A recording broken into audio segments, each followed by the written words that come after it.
It always seems impossible until it is done. কোনো বড় পরিবর্তন শুরু হওয়ার আগে অসম্ভব মনে হয়, যেমন গণ অভ্যুত্থান, কিন্তু জনসাধারণ একত্রিত হলে সেটা সম্ভব হয়ে যায়। যে কোনো রাষ্ট্রেই ক্ষমতাসীন দল বা রাষ্ট্রপ্রধান যদি জনগণের অধিকার হরণ করতে চায়, তাহলে জনসাধারণ গণ আন্দোলন গড়ে তোলে এবং সিস্টেমের পরিবর্তন করে। এই বাংলাদেশের মাটিতে কয়েকবার গণ অভ্যুত্থান হয়েছে, কিন্তু এই দেশের মানুষের ভাগ্যের পরিবর্তন আরো হলো না। এই তো 2024-এর জুলাই মাসে শুরু হওয়া 36 দিনের ছাত্র জনতার আন্দোলনে সকল শ্রেণী পেশার মানুষের যোগদানের মাধ্যমে 17 বছরের ফ্যাসিবাদী সরকারের পতন হয়। শেখ হাসিনা যে এভাবে দেশ থেকে পালাবে, আমরা কেউ কিন্তু কোনোদিন কল্পনাও করতে পারিনি। আওয়ামী লীগকে এভাবে পতন করানো যাবে, এটা কিন্তু একটা অসম্ভব বিষয় ছিল, আর সেটাই সম্ভব করে দেখিয়েছে দেশপ্রেমিক জনসাধারণ ও ছাত্র জনতা। শেখ হাসিনার কাছে কি ছিল না? সবকিছু ছিল। 17 বছরে দুর্নীতি করে লুটপাট করে গড়ে তোলা তাদের এই অবৈধ সরকারের নিয়ন্ত্রণে কিশোর গ্যাং থেকে শুরু করে সন্ত্রাসী সংগঠন ছাত্রলীগ, ভারতীয় এজেন্ট র, অমানবিক প্রশাসন, গোলাবারুদ, দেশীয় অস্ত্র সবকিছুই ছিল। কিন্তু শেষমেশ হাজার হাজার শহীদ ও আহতদের জানমাল ও আত্মত্যাগের বিনিময়ে আমরা এই ফ্যাসিবাদী হাসিনা সরকার থেকে মুক্তি পাই। জাতির কাছে কিন্তু একটা জিনিস সুস্পষ্ট যে হাসিনা স্বৈরাচার শাসক হওয়ার ক্ষেত্রে দুটো জিনিস তাকে খুব সাহায্য করেছে। এক, তার বাবাকে পুঁজি করে গোটা দেশটাকে তার বাপের ব্যক্তিগত রাষ্ট্র বানিয়ে ফেলার মাধ্যমে, আর এক, মুক্তিযুদ্ধের চেতনা বিক্রির মাধ্যমে। মুক্তিযুদ্ধের কোটা নিয়ে যা একটা খেলা খেললো হাসিনা, পুরো নোবেল পাওয়ার যোগ্য। যাই হোক, এই মুক্তিযুদ্ধের চেতনাই কিন্তু হাসিনাকে পতন করেছে। তার মানে কি মুক্তিযুদ্ধের সন্তান নাতিপুতিরা কেউ মেধাবী না? যত রাজাকারের বাচ্চারা নাতিপুতি হলো মেধাবী, তাই না? এই যে কথায় কথায় মুক্তিযুদ্ধ আর রাজাকার বলা, এর জন্যই কিন্তু কোটা আন্দোলন এক পর্যায়ে বিশাল গণ আন্দোলনে পরিণত হয়েছিল। সকল শ্রেণী পেশার মানুষ স্লোগান দেওয়া শুরু করেছিল, সরকার বা রাষ্ট্রপ্রধানকে ক্ষমতা দেয় জনগণই, জনগণই তাদেরকে ক্ষমতার আসনে বসায়, তাদের সকল সিদ্ধান্ত জনগণ মাথা পেতে নেয়। তাই সরকারের উচিত তাদের সিদ্ধান্তগুলো যাতে জনকল্যাণমুখী হয়। কিন্তু যখনই তাদের মাথায় ক্ষমতার বরত্ব চেপে বসে, তখন তারা তাদের ক্ষমতাকে স্থায়ী করার জন্য জনকল্যাণহীন সিদ্ধান্ত নিতে থাকে। তো এক পর্যায়ে জনগণ তাদের বিরুদ্ধে আন্দোলন শুরু করে। আমাদের পার্শ্ববর্তী দেশ শ্রীলঙ্কার কথা মনে আছে? যখন সরকার কর্তৃক অব্যবস্থাপনা, অতিরিক্ত মাত্রায় মুদ্রাস্ফীতি, অর্থনৈতিক সংকট, নিত্য প্রয়োজনীয় জিনিসপত্রের ঘাটতি, এসব কারণে শ্রীলঙ্কার সাধারণ জনগণ 2022 সালের মার্চ মাসে সরকারের প্রতি অসন্তোষ প্রকাশ স্বরূপ বিক্ষোভ মিছিল শুরু করে।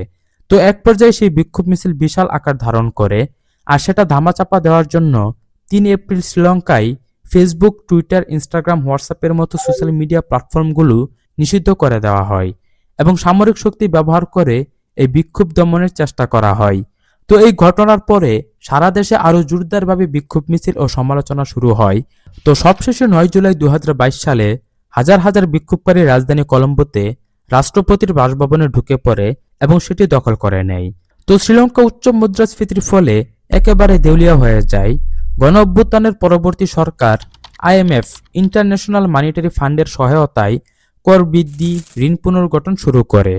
ফলে ধীরে ধীরে মুদ্রাস্ফীতি কমে, বৈদেশিক রিজার্ভ বাড়ে এবং দেশটি এখন রিকভারি মোডে থেকে পুনরায় স্থিতিশীল হওয়ার চেষ্টা করছে। এই তো আবার কয়েকদিন আগেই নেপালে এক যুগান্তকারী বিপ্লব ঘটে গেল।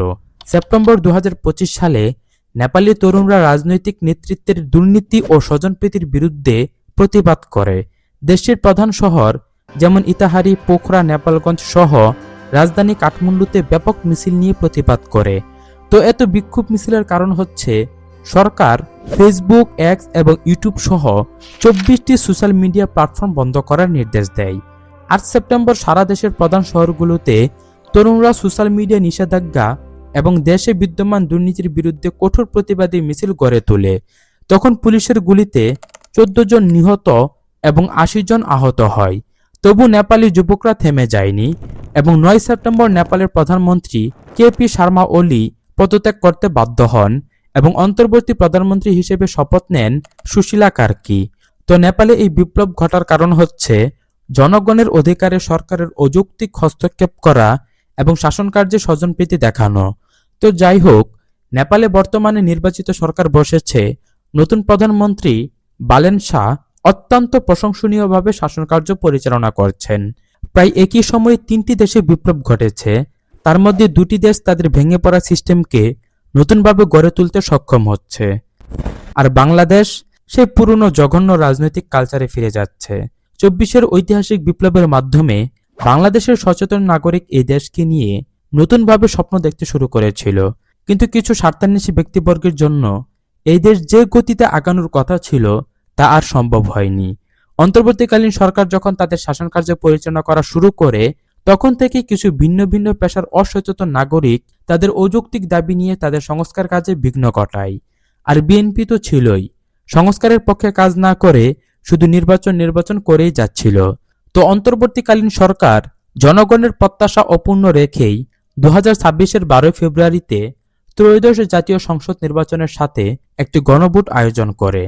তো দীর্ঘ হাসিনা আমলের পর বাংলাদেশের জনগণের খুব আশা ছিল যে একটি সুষ্ঠু নির্বাচন বাংলাদেশের মানুষ দেখতে পাবে, কিন্তু না, জাল ভোট, হুমকি ধামকি, কেন্দ্র দখল, ইলেকশন ইঞ্জিনিয়ারিং এর মতো বিভিন্ন অভিযোগে প্রশ্নবিদ্ধ হয়ে বিএনপি সরকার গঠন করে।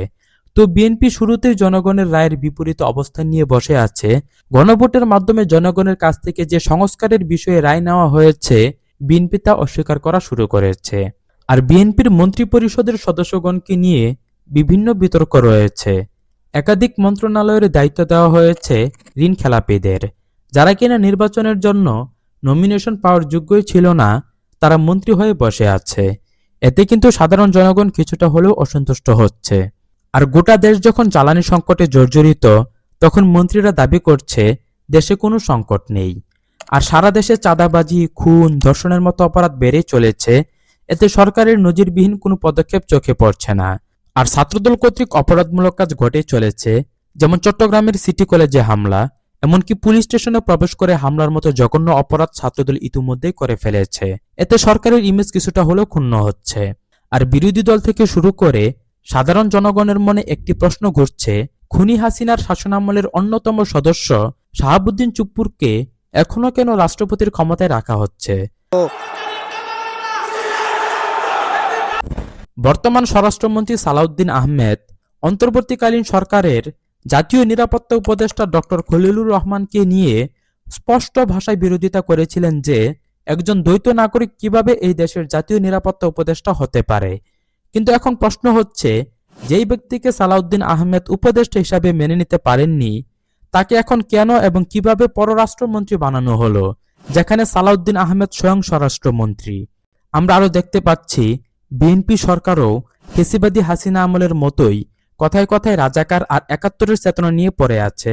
বিএনপির সংসদ সদস্যরা তেলবাজি আর ভিত্তিহীন বক্তব্যের মাধ্যমে সংসদ অধিবেশনের মূল্যবান সময় নষ্ট করছে, যেখানে প্রতিটি মিনিটে জনগণের লাখ লাখ টাকা ব্যয় হয়। তো বিএনপি যদি ৫ বছর রাষ্ট্র পরিচালনা করতে চায়, তাহলে অবশ্যই তাদেরকে জনগণের মাইন্ডসেট বুঝে জনগণ কি চায় সেই চাওয়া পাওয়াকে পূরণ করে জনরায়কে প্রাধান্য দিয়ে সত্যিকার অর্থে জনগণের কল্যাণে কিছু করার নিয়তে ভবিষ্যতের পদক্ষেপগুলো আরো সুন্দর ও সঠিকভাবে নিতে হবে। অন্যথায় এই দেশে আরেকটি বিপ্লব ঘটা শুধু সময়ের অপেক্ষা।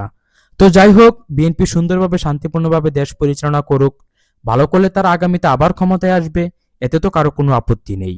তো আজকের ভিডিও এই পর্যন্তই। আপনার মূল্যবান মতামত কমেন্টে জানাতে ভুলবেন না, আর চ্যানেলটিকে সাবস্ক্রাইব করে বেল আইকনে ক্লিক করে রাখুন। দেখা হবে পরবর্তী ভিডিওতে। Bye bye.